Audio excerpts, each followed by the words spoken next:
Well, welcome to the David Icke videocast. Well, as you can see from the title, I'm going to go into some rather strange and deep areas this week because a lot of people laugh at me, not that I could care less, because some of the things that I say are happening are not something that most people ever come across. But we actually live in two worlds. And if you live in one world, you probably won't come across a lot of this. But if you live in the other, then it's commonplace. It's the way things are. Because these parallel worlds that we call human society have one in which the vast majority live and think of it as the real world. This is how things are, mate. Then there's another world which actually controls the one that people think they live in and believe is so real. And the two are not the same. And you see this other world, this controlling world, in the form of royalty, elite families, the 1%, as it's called. But that's just the surface of this other world. If you go deeper and deeper into it, it gets very bizarre indeed. And this is why we have these networks of secret societies. Yes, on the lower levels and the outer levels of them, they use secret societies for manipulating in business and a bit of that, like the Freemasons and stuff.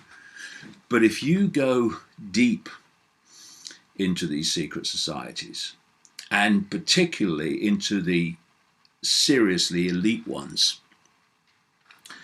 then you find that their reason for being is to manipulate the world that people believe is real from the one that's really controlling, and also to keep hidden from the real world the one that's doing the controlling. And it's funny because, you know, when you get into this other world, that's when you hit demonic entities. That's where you meet reptilian entities and greys, as they're called in UFO research. That's where you meet these non-human expressions that are controlling the human world and manipulating the human world. And what's funny is that the real world that people think is all there is so controlled in terms of information that people mostly receive throughout their lives, through education and the media and all these other forms of information, that people become programmed like software to see reality in a certain way, and to, by reflex action, dismiss any other explanation that's outside of the mainstream, i.e. the program. And so, even though up to the 1920s, mainstream science believed that there was one galaxy in the universe, now some of the latest estimates are as high as 2 trillion galaxies in the universe. Although if you take mainstream science's projection of the size of the universe and you see that by comparison to that, planet Earth is the equivalent of a billionth of a pinhead, despite all that, the real world program says any idea of life other than humans out there, not actually some of it out there either, down here, is ridiculous. It's a joke. All ghosts are a joke, even though stunning numbers of people have had ghostly experiences and they've been documented on camera and all that stuff. Oh no, ghosts? You don't believe in ghosts, do you? That's ridiculous. No, that's not ridiculous. That's the program. That's the press enter program. Ghosts? Oh, that's ridiculous. Reptilian entities? Oh, that's crazy. People being possessed by demonic entities? Press enter. Oh, that's ridiculous. This is the way the program in the real world operates to keep people not just oblivious, but dismissive of this other parallel world that's actually controlling everything and manipulating the direction of human society. And it's a chuckle, really, when you think, and it's certainly a chuckle for that which is doing the controlling, when they observe the target population, or great chunks of it, laughing at the existence of that which is doing the manipulating. It's like people sitting in a prison cell and denying the fact that there are any bars or there any prison at all. But there is. And the human prison is this parallel manipulating reality that's interacting with the perceived real world. Now, my books aren't short. This is my latest one, Everything You Need to Know But Have Never Been Told. And the reason they're not short is because if I'm at the second part of the book, talking about the geopolitical situation and how it's manipulated, and all these other things, banking systems manipulated, how climate change by human activity is a hoax, and all these endless other elements of human society, the artificial intelligence agenda, which is massive and completely connected to this other controlling world, by the way. That's where it's coming from. But before I get there in the books, in the early part, to make sense of the world of the scene, we have to understand what this reality is. Because if we don't, we can't understand anything. And lots of these things that I talk about, like reptilians, possession, other non-human entities, the fact that this so-called physical reality is an illusion, what I'm saying about the moon is not what we think it is, that we live in a virtual reality universe. Actually, on one level, it's a simulation, just like a massive computer simulation. When people hear me talk about this and don't look at any of the background evidence, their press enter reaction is, that's a load of rubbish, that's not possible. But what they're judging that on is their perception, for example, that this world, this so-called physical world that we think we're experiencing, is actually physical, is actually solid, is actually what it seems to be.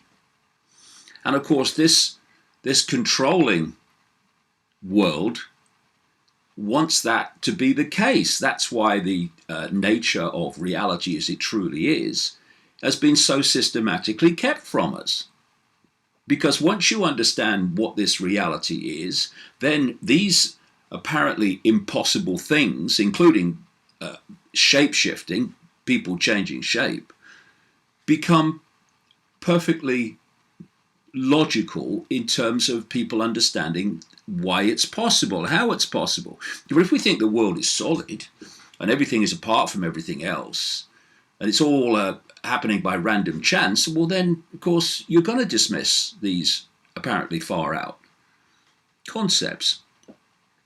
So let's look at reality. I go into it in much more detail in the books, obviously, and the talks, but let's just look at it in its basic foundation. This world is not solid. It's holographic, illusory, solid. And the whole foundation of this reality, this universe, if you want to use that word, is its foundation is a waveform information field or fields. You can think of it as Wi-Fi because the principle is just the same. If I was sitting in a room here now with Wi-Fi, then where is it? If I said to people who didn't know about computers, in this room is an entire reality that you can lock into anywhere in the world and access the same collective global reality called the internet. People who, if they didn't know about computers or the internet, would say, that's mad, mate. Press enter. Oh, that's crazy. Stupid. Where is this world? I can't see it. But because people know about computers and the internet now, when you say, oh, there's a Wi-Fi field and you can connect, oh, yeah, I understand that, yeah, Wi-Fi, computers, yeah, internet, yeah. And the only difference between load of rubbish and, oh, yeah, I understand that, is information. And what's lacking, which is why people are kept in this perceptual servitude, is information about the very reality that we're experiencing. Because if we don't understand that, we can't understand anything, can we? So it's like a Wi-Fi field. And what does the computer do? It locks in to the Wi-Fi field, connects with it, and depending how it's programmed and where it's connected to, it takes that Wi-Fi field information, that waveform radiation field, and it turns it into decodes it into a completely different reality on the screen of the computer. Because the only place the internet exists as you perceive it on the screen is on the screen. Everywhere else, what you see on the screen takes a completely different form. It's Wi-Fi information fields, it's electronic codes, etc., etc. And in the same way, the only place that this world exists as we perceive it, this physical world, is in our heads. When our biological computer decodes the cosmic Wi-Fi field, what I will call the quantum field of possibility and probability, into the world that we see. And the principle is exactly the same as a computer decoding Wi-Fi and putting the Wi-Fi on the screen in a completely different form to what it's being decoded from. So the same thing is what we are doing. So what do the five senses do? They take waveform information and they turn it into electrical information, communicate it to the brain, which then decodes it into holographic stroke digital information. And that's the world we think we're experiencing outside of us, but actually it's in our heads. And if you look at sound, look at the ears as a classic example. Look at what sound is. It's waveform vibration. And the waveform vibration is decoded by the hearing senses into electrical signals, which are sent to the brain. And only when the brain decodes those signals do we hear something. As I'm speaking now, what's passing between me and people listening to this video is actually waveform information generated by my vocal cords. And only when the receiver decodes that in the way I've described do people actually hear the words that I'm saying. So if the world is not solid, but illusory solid, I mean, things can seem very solid in a dream, can't they? But where's the dream going on? It's going on in here. But no one claims that the world of their dreams is actually solid. Oh, it's the dream world. Well, this is a dream world. It just seems more tangible to us because of the way we decode this as being awake. So if the world's not solid, then suddenly so many things become possible.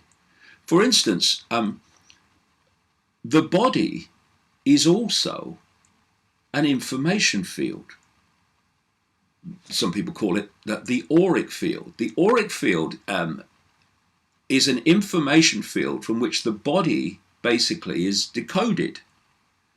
Of course, the body only exists when we decode it as well in this form. When it's not in this form, it is an information field. So when we talk about, say, shape-shifting, so many people, not just in modern times, but all the way throughout history, I've talked about, and so many have told me about it all over the world. They've experienced seeing someone change shape and change back again. Now, and this brings us to possession, which is all part of this as well. We are operating within a frequency band of perception that is ludicrously tiny. Do you know, according to mainstream science, the electromagnetic spectrum is about 0.005% of what exists in the universe. Some say it's a bit more, but not much. And visible light, which is the only frequency band that we can see and decode into this world that we think is so real, is a tiny fraction of the 0.005%. So people are saying, that's a load of rubbish, that's not possible, while perceiving a smear of the 0.005%. And beyond that smear is the infinity of reality, all of which, apart from that, we cannot see. Now, a number of things come from this. First of all, there are other entities that operate. I mean, do you think there might be a chance that when we can see and perceive only a smear of the 0.005%, that beyond that there might be other forms of life, never mind within the smear of visible light when you look at the night sky? Imagine the scale of life that's going to exist beyond this infinitesimal fraction that we can actually see. And just as radio and television station frequencies can operate in the same space without interfering with each other unless they're close on the dial, so all these other realities that exist within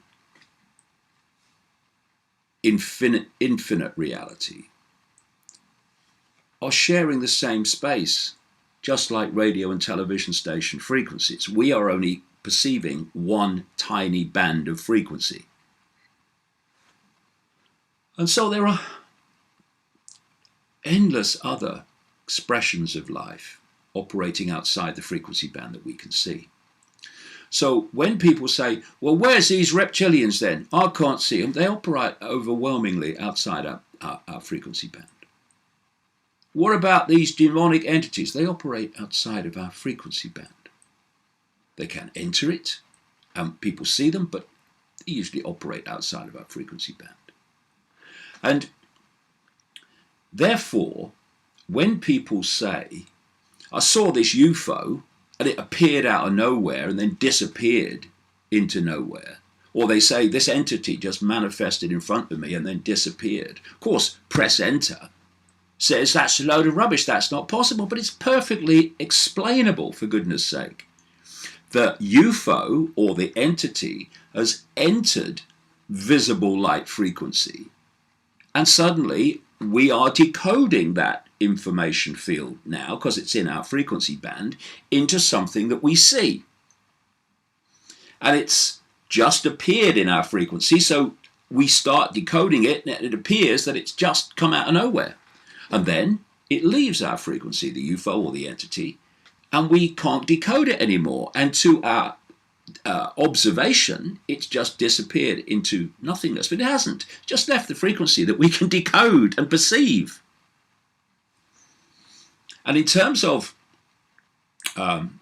possession, these entities lock in to our waveform, if you like, auric field, information field. And they start, through that connection, to influence people's perceptions, people's emotions, people's thoughts. That's how it operates. Of course, the whole thing about possession has been going on for a long time. And in fact, there was a story this week, very quickly, before I go on. Demons really are possessing people, warns psychiatrist. It's an Ivy League educated psychiatrist convinced there's a growing epidemic of demonic possession in the world today. Dr. Richard Gallagher, he boasts degrees, it says here, at Princeton University and Yale University, and says, despite conflicting opinions within mainstream medical science, most of which is press enter, by the way, in fact, the vast majority, demonic possession, says Gallagher, is both real and rampant. Well, I've known that a very long time from my own research in more than 60 countries. And what happens is, you know, like in these like exorcist movie type possession situations where the person's face starts to change. I've seen it happen. Nobody's saying, well, it's the theory. I've seen it happen. What happens is the information field of the possessing so-called demonic entity, and some of them are, they lock into this auric field level, this information field from which the body is decoded. And they start, if it's a tenuous or less powerful connection, they start to influence thoughts, emotions, and perceptions. But if that connection gets more and more powerful, what's happening is the information field of the possessing entity starts to infuse its information field into the possessed field to such a point where it starts to change the nature of the possessed field. And the observer who is decoding this field in the way I've described, from the waveform level through the five senses to the electrical, to the digital holographic, to the observer, that person will be changing shape. His face will be distorting. And people say that can't happen because you can't have a physical solid body distort like that or change shape. Well, no, you can't. I'm the first person to say it. But the body isn't solid. It's an information field which we decode as we decode this entire reality in the same way. And thus, when the field we're observing, in this case, a person being possessed, changes, so what we decode changes because the information field before us is changing. And thus we see people, in terms of demonic possession, their faces change or distort. And in terms of what I'm talking about with these reptilian entities and other non-human entities, they can change shape fully into these other entities. And people say, he was human, mate, and then he turned into a reptilian and then back again. Press enter says that's not possible because you can't change a solid body like that.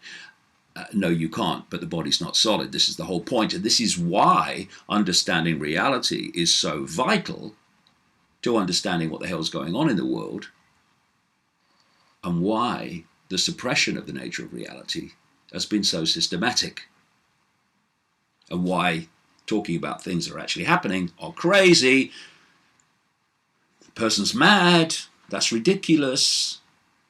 Because once you accept it's happening, then the way reality works must be completely reconsidered to explain how it can be happening.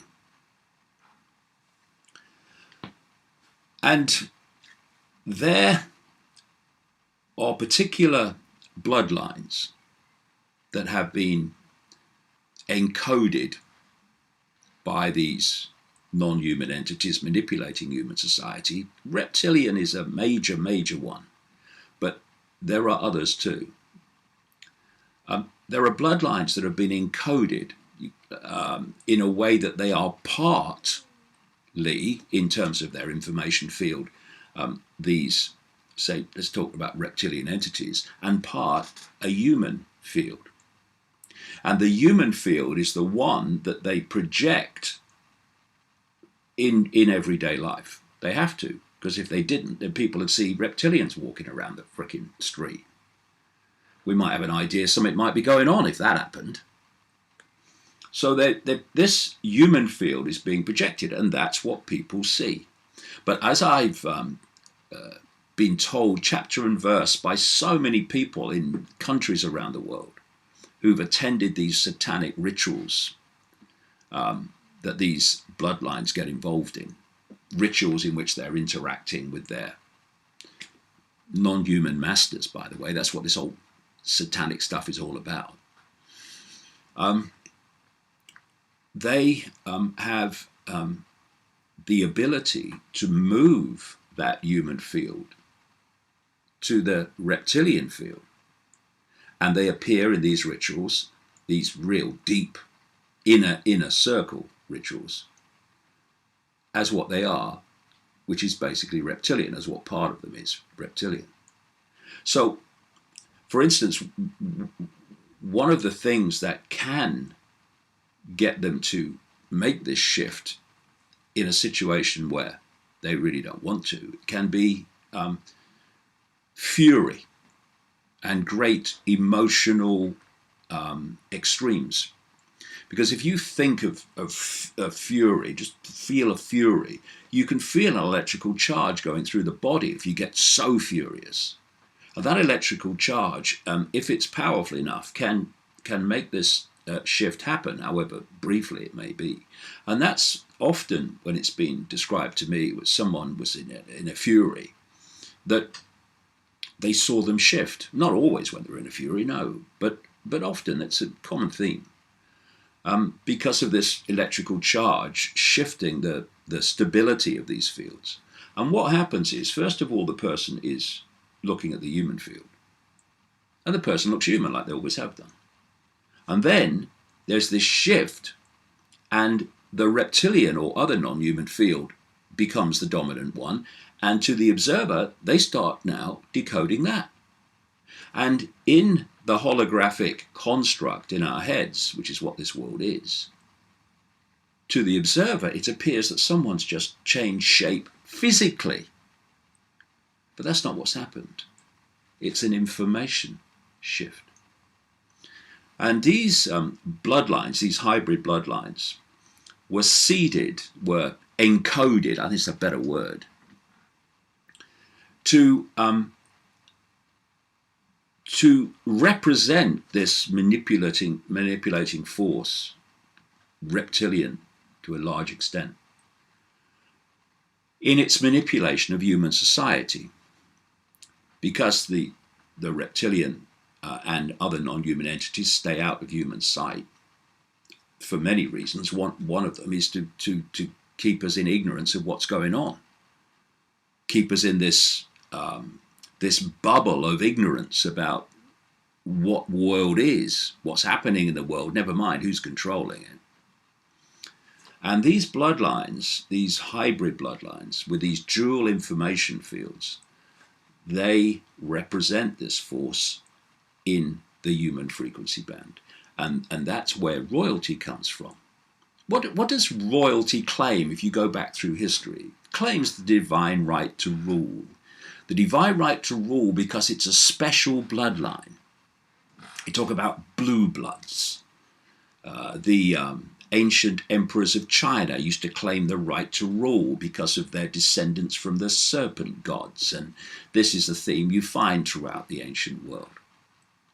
And when the point came that these ruling royal bloodlines were being rejected by the people, as people said, no, we don't want to be controlled by royals anymore, these bloodlines went out of in-your-face royalty and aristocracy and into the dark suit professions of politics, of banking, of business, of media ownership, etc.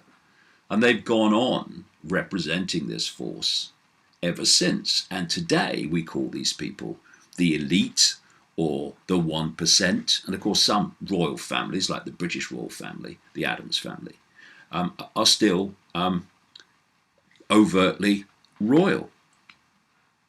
But this is where it all comes from, this divine right to rule. It's a connection to the gods. But what are the frickin' gods? Well, I explain what the gods are in my books. So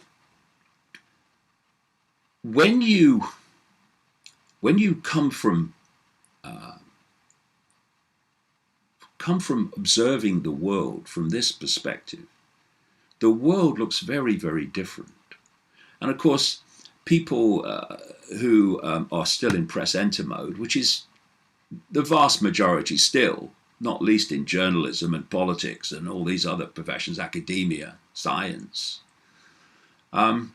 though it's changing among the population. More and more people are opening their minds to this and seeing it. But when press enter people are faced with these things, of course, they laugh. And fortunately, I have a personality that doesn't give a shit. Laugh at me all you like, couldn't care less. I'm interested in what the truth is and what's happening and what we can do about it. I'm not interested in a statue and a round of applause, thank you very much. The truth will do me. And if we're going to find that truth of what's really happening, we've got to break out of the programming of how we see the world and realize that what we have perceived to be the real world is not real in any way, shape, or form. And that this real world is really being manipulated by another world that's very, very different. And this other world force has an agenda for humanity. Interestingly, not by accident, these reptilian entities are obsessed with technology. Their God is their technology. That's how they control. It's their controlling weapon, technology.